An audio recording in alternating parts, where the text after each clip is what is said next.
Okay, so hi everyone. Thanks for joining me today for the third and final nutrition session as part of the LWA Wellness Program. And today's topic is Ask Your Nutritionist. And thank you to all who submitted questions. I did receive close to 20 of them. And since we only have 30 minutes today, I'm going to be sharing with you these six answers to these six questions. I thought these were topics that were relevant to most of you. And I want to preface my presentation today with letting you know that today's presentation is quite text heavy. And reason being is because I want you to have the relevant information on my answers in the PDF that you're going to receive. Okay, so bear with me. Just listen up. You don't read all the content that I'm going to be referring to, but you'll have it for future reference in the PDF. Okay, so we are going to talk about these things today. What is keto? What is a keto diet, and is it healthy? What is gluten, and should it be avoided? How much protein should I get in a typical day, and how? Does the time of day you have your meal help in overall health? Are there certain foods you would recommend to eat/cut out to improve your skin?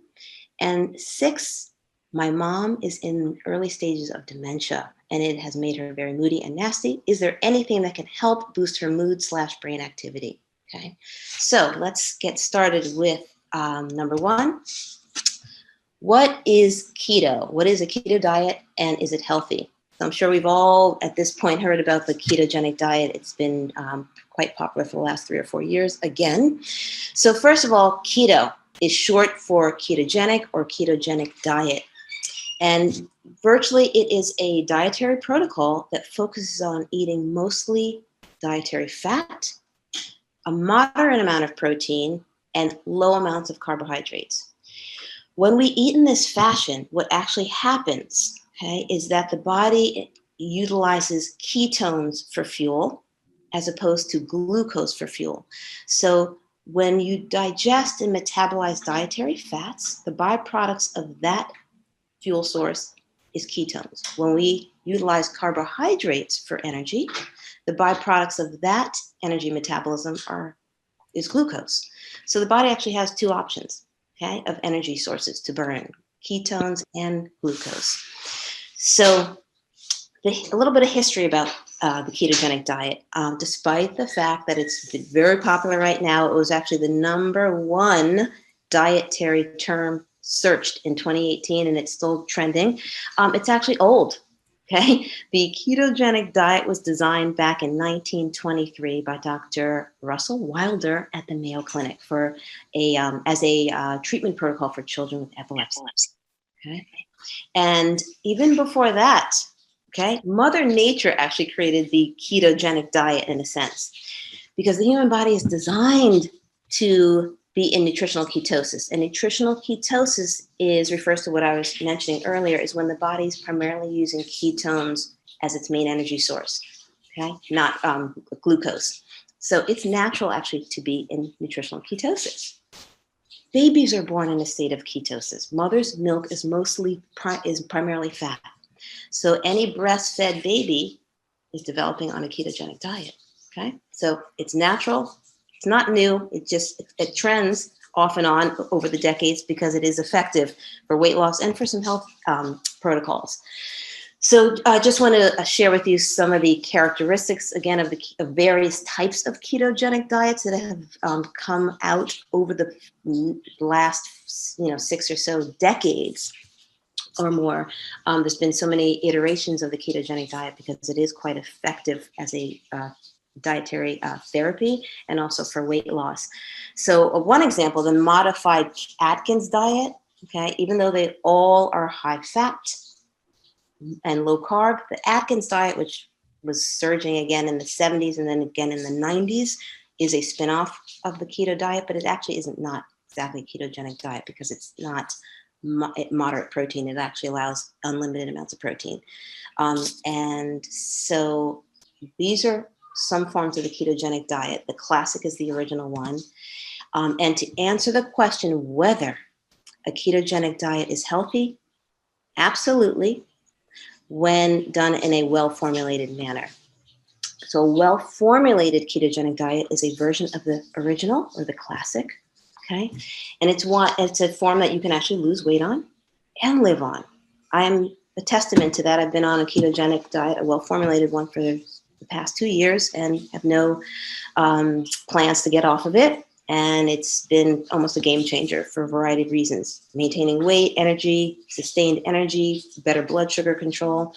So some characteristics of a well-formulated ketogenic diet is, of course, it sustains nutritional ketosis, where the body's burning ketones mainly for fuel as opposed to glucose. It does not jeopardize your muscle mass or lean mass or performance or endurance. You have sufficient energy to build muscle and maintain what you've got, okay? It contains all of the essential vitamins and minerals and electrolytes and hydration the body needs for overall health. Of course, fat is the main dietary source of energy on a well-formulated ketogenic diet. You don't have to count calories. And most importantly, it's based on whole foods. That's why it is a regimen that you can live on and sustain yourself on and promote health on, okay? So there's no macro and micronutrients that the body needs that are missing in a well-formulated ketogenic diet. On the flip side, however, due to its recent popularity yet again, there have been some new spin-offs of the classic or traditional ketogenic diet, and some catchy terms for them are the dirty keto or lazy keto. And these are forms of the ketogenic diet that also are followed in the same way with high fat, low carb, moderate protein, same characteristics. But the problem is it's not sustainable, because the dirty keto or lazy keto is comprised mainly of processed foods, packaged foods. And when you're eating mostly these types of foods, your diet's limited in the essential nutrients. You're not getting the live foods from vegetables. You're not getting live foods are vegetables and fruits as well. You're not getting the vitamins and minerals and electrolytes from those foods. You're not getting the fiber that feeds your healthy microbes in your gut when you're eating primarily processed foods. Okay, so a dirty or lazy keto form of the ketogenic diet is not so healthy because it's not sustainable. Okay, so in summary, on keto, first of all, nutritional ketosis is natural. Babies are born pretty much in a ketogenic state. A well-formulated ketogenic diet is an excellent approach to eating that can support weight management, blood sugar control, and sustain a longer and consistent level of energy. So it's definitely a dietary protocol to consider trying, okay? Number 2, what is gluten and should it be avoided? First of all, that's another term we hear so much about. We hear a lot about, and we go to grocery stores and we see gluten-free products all over the shelves. But let's just talk about gluten a little bit in detail. First of all, it's a primary protein structure in grains. So gluten is actually a source of protein in grains like wheat and barley and rye and triticale and semolina, a lot of the common grains that are used in baked goods and breads. And gluten, the word gluten is actually Latin for glue. And that describes some of the key characteristics of gluten. And gluten, first of all, let's talk about how it's actually formed. So gluten's developed when water and flour mix. Okay, so it's the combination of these two ingredients, the water and the flour mixing together, that stimulate the enzymes in gluten. That then, those enzymes then activate this cascade of chemical reactions that form gluten's characteristics. So, which are 1, the elasticity that it has. That's from the protein. That's from gluten. That's why gluten-free breads tend to be dry, crumbly, because they do not contain gluten, that protein structure. So it's phenomenal, right? We love, for example, and also elasticity and extensibility. Let me touch on that before I go to the next slide. The extensibility is its ability to hold that dough form. Okay, that's also due to the gluten. So to elaborate on the characteristics, gluten is highly elastic.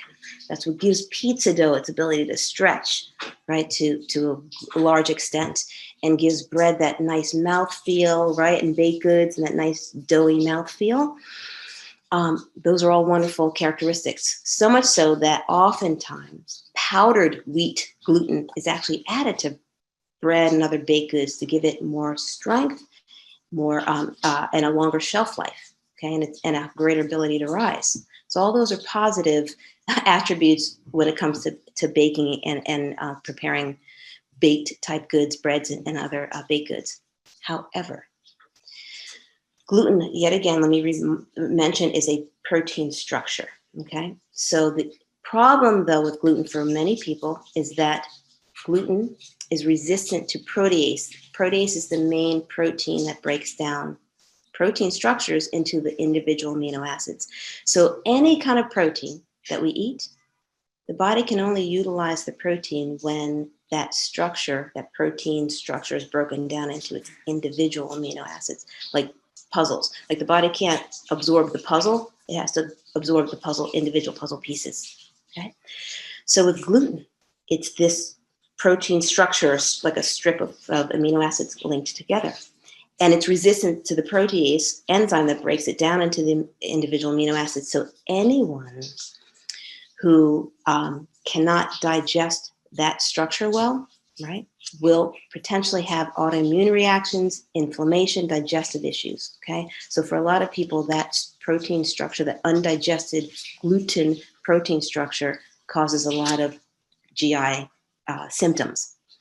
So the other part of this question was, is it something that should be avoided or limited? And so the answer is, well, yes, for a lot of people, not everyone, but for a large number of the population, yes. So then you can take a look here at the list. So anyone who has any of the GI conditions listed, number one, celiac disease is a genetic condition that anyone with celiac disease absolutely 100% has to avoid gluten. It's severely damaging to them, could even be lethal, okay, because they cannot digest any of it. But there are a lot of other GI conditions: wheat intolerance, non-celiac gluten sensitivity, irritable bowel syndrome, Crohn's, colitis. These are all inflammatory type digestive conditions.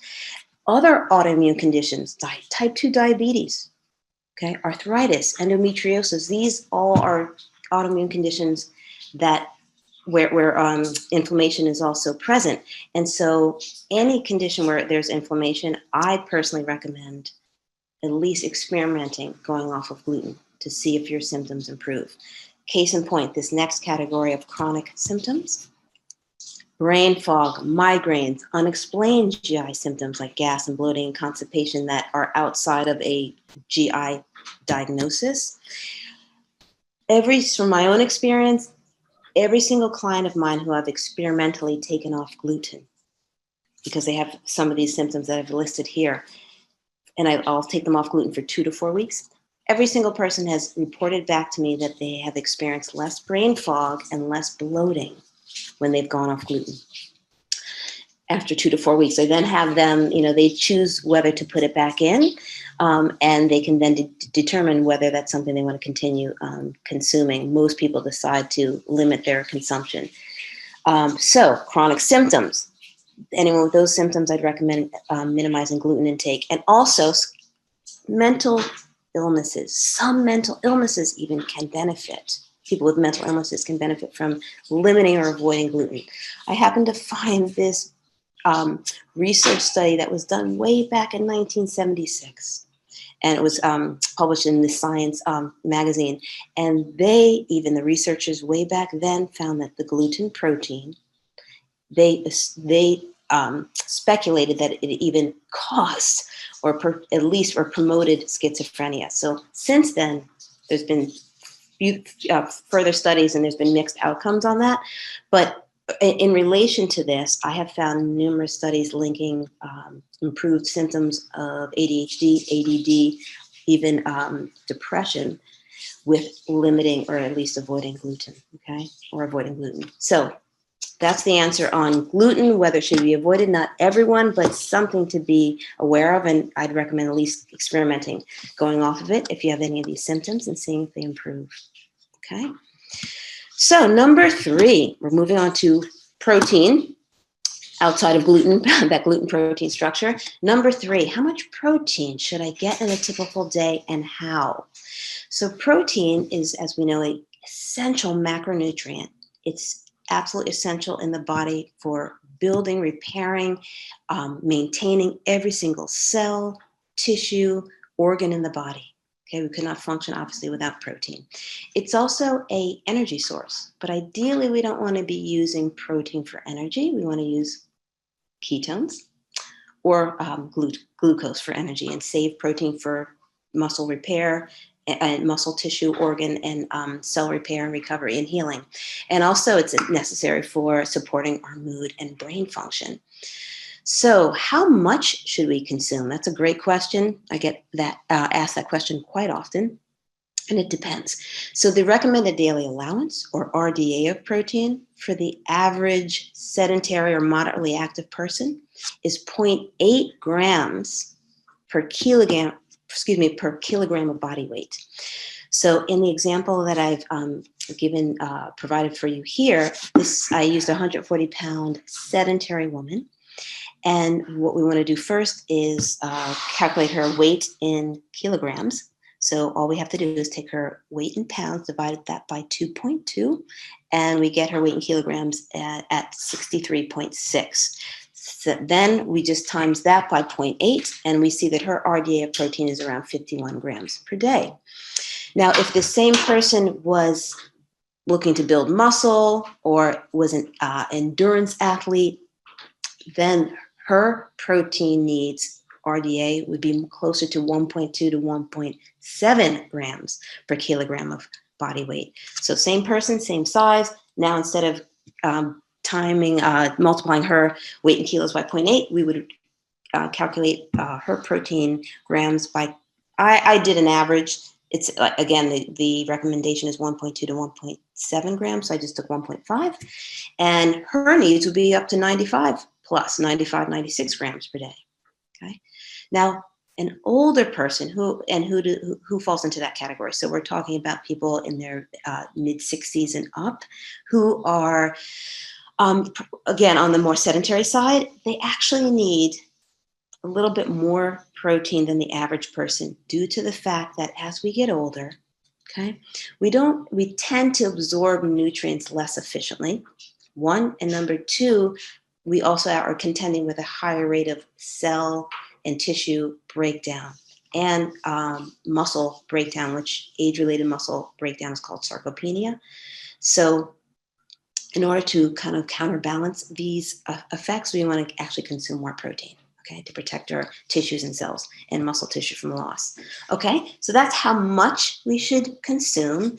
And I listed here some sources. So where should we get our protein from? So of course there are animal sources, but there's also a whole plethora of plant sources of protein. So my recommendation, I just want to pinpoint this before we move on to the next question, is it is so important in my experience to focus on quality protein, particularly when it comes to animal protein. So I know it's more expensive, but I feel that it's so beneficial to the body to put quality animal protein into your system. So we have to keep in mind that what we eat eats. Okay, so if we're eating a piece of animal protein from an animal that was raised in the conventional fashion, that means in most cases it was injected with antibiotics and hormones and probably fed GMO corn and soy, which was riddled with chemicals. Those chemical compounds are going to reside in our tissues, and over time, that could wreak havoc on our health.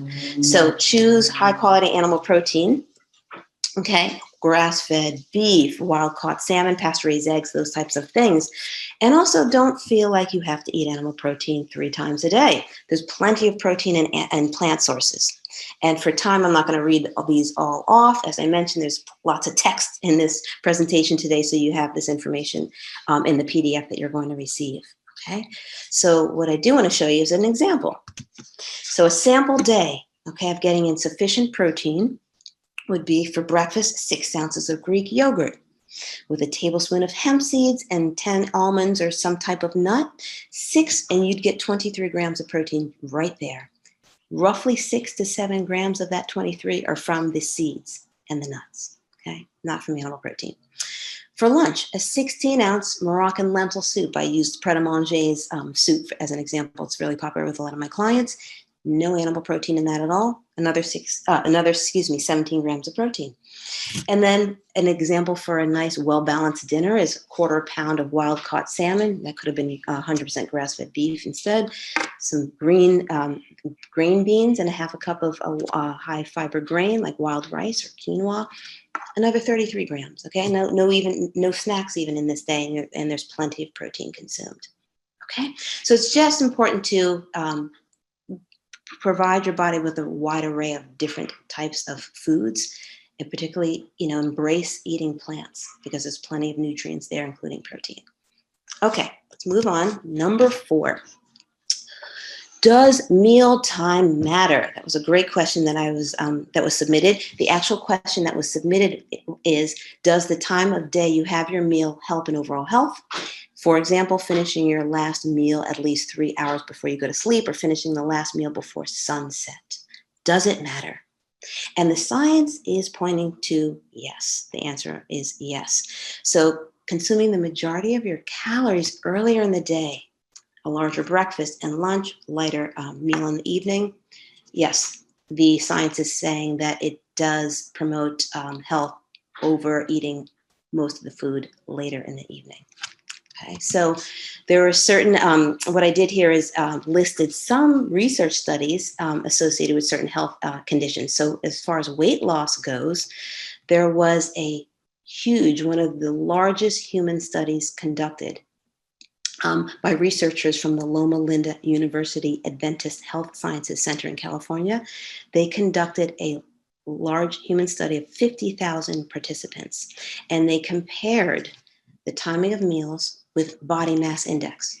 Body mass index is a medical formula that's used using height and weight to determine whether somebody's degree or level of fatness is putting them at risk for chronic disease. Okay, so the results of this large human study found that there were 3 factors associated with a decrease in BMI, and they were maintaining an overnight fast of up to 18 hours, eating breakfast instead of skipping it, and making breakfast or lunch the largest meal.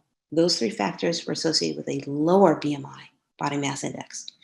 They found that there were 2 factors that were associated with a higher body mass index, and those 2 factors are eating more than 3 meals a day. So when there's snacks involved, okay, they found that there was a higher BMI, and making dinner the larger meal of the day. Okay, so I added, as you see here at the bottom, a link that references this study, so you can read about it in more detail at your leisure. So that's weight loss. That's one example, okay? One study example of linking, associating timing of meals with weight loss results.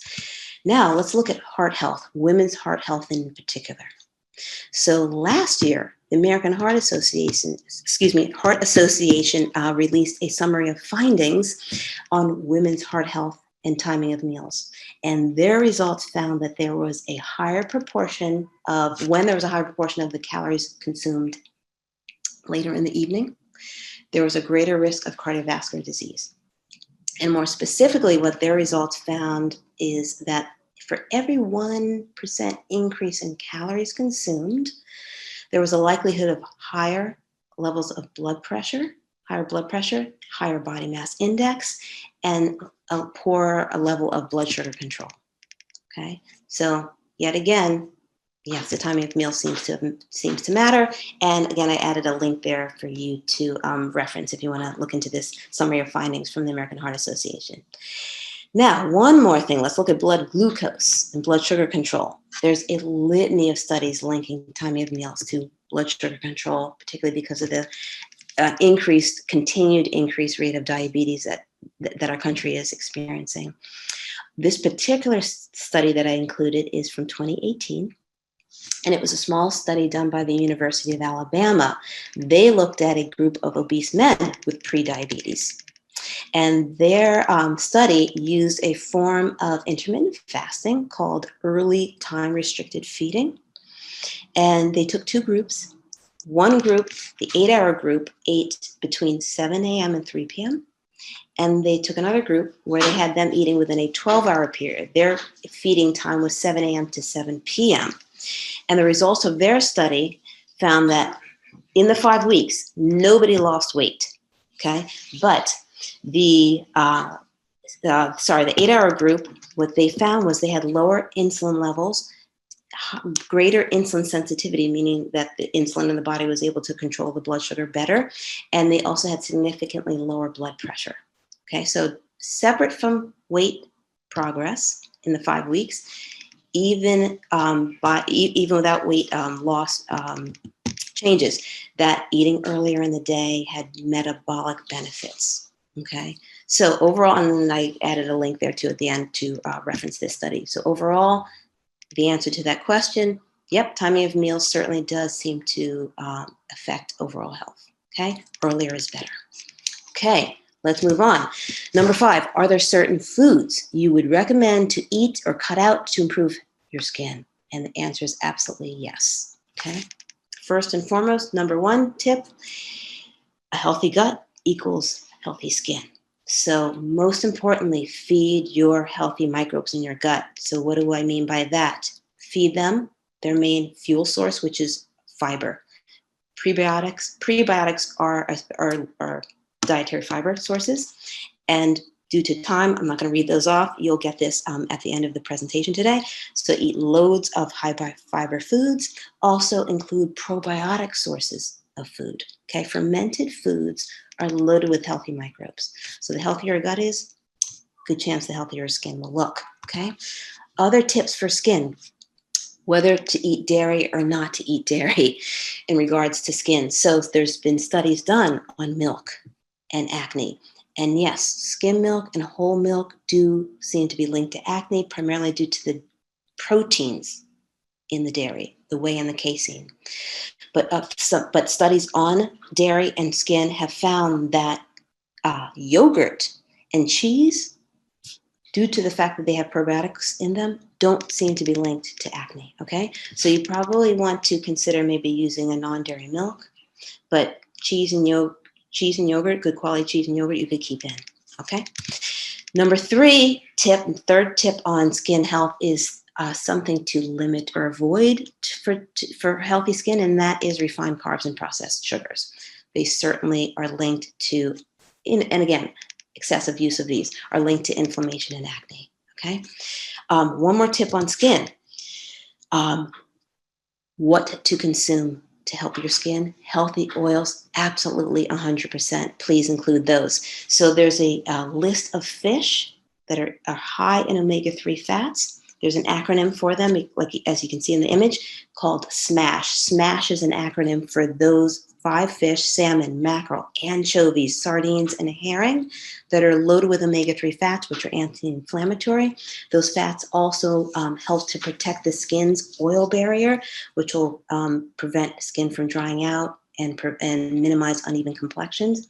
And then there's certain oils to consume when you're cooking that'll help with skin as well.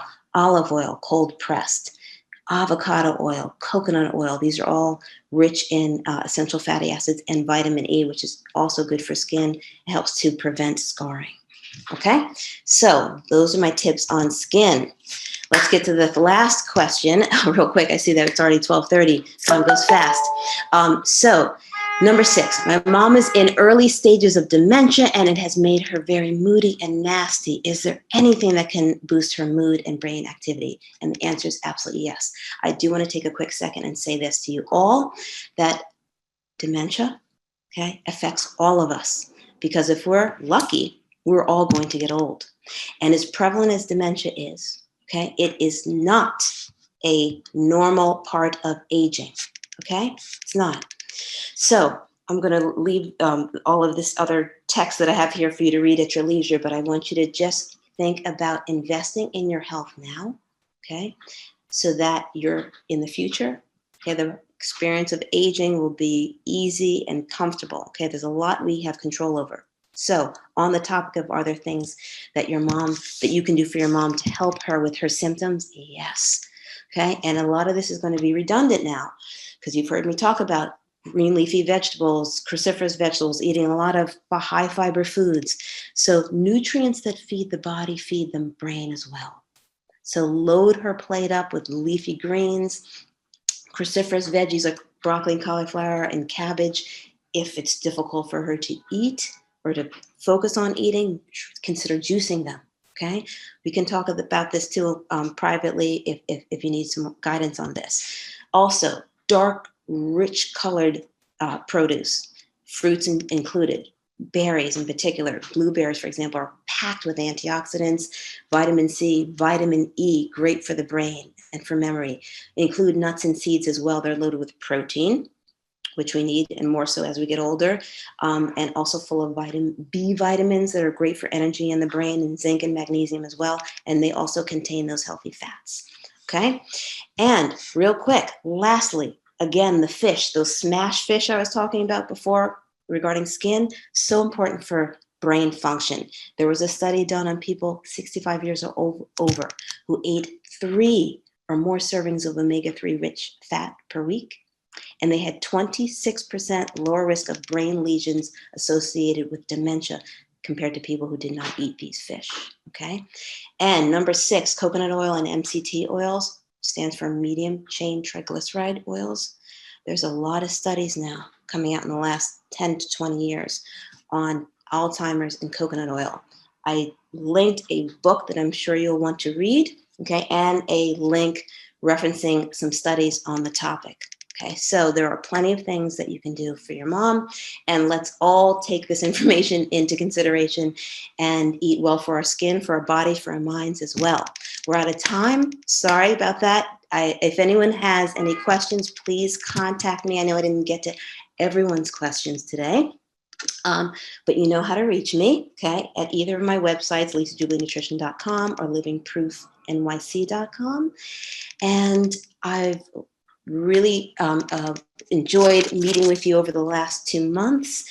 And I want to wish everyone a happy Hanukkah or Christmas, and fingers crossed that we all have a healthy and less stressful 2021. Okay.